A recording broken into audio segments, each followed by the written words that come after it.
In the last video, we talked about importing expenses into our Freshbooks account. In this video, we're going to talk about how we can import clients into our account.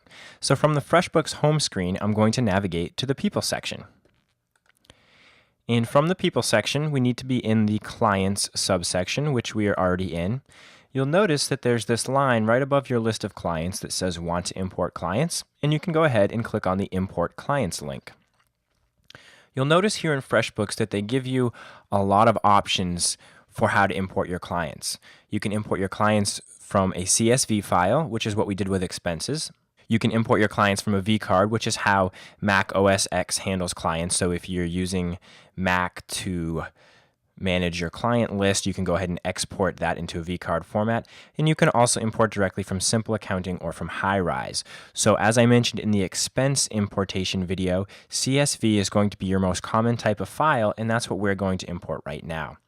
So I have the sample file that was provided by FreshBooks. If I click on this CSV link to import clients from CSV, you'll notice that they provide a sample just like they did for expenses, and I actually have that file open here so you can see what it looks like.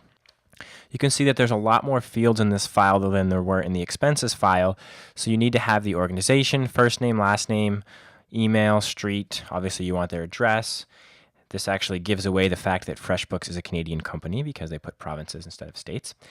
And you can scroll over and you can see that there's secondary streets if there's two addresses associated with the client. So these obviously aren't fields that you necessarily need to have, but if they are pertinent to the particular client, then FreshBooks does allow you to import them. So you want to make sure you have a CSV file that has at least the information you need in it, formatted in the same way with the same columns here in this sample spreadsheet. So once you're ready, we're going to go back in here to FreshBooks, and I'm going to choose my file, which happens to be this contacts.csv file, and I'm going to click Open.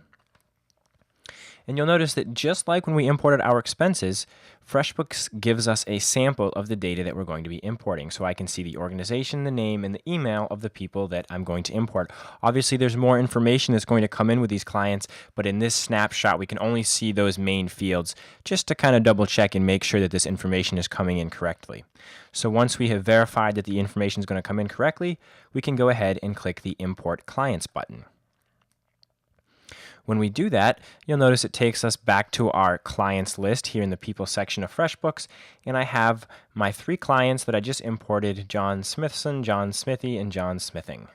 And if I go ahead and I were to click on the organization, I would be able to see all of the information for that organization that we just imported, including the address and the phone numbers. And now I could go ahead and I could start creating invoices, credits, estimates, projects, whatever I need to do for this particular client. So that is definitely another way to save time while you migrate over into a FreshBooks account.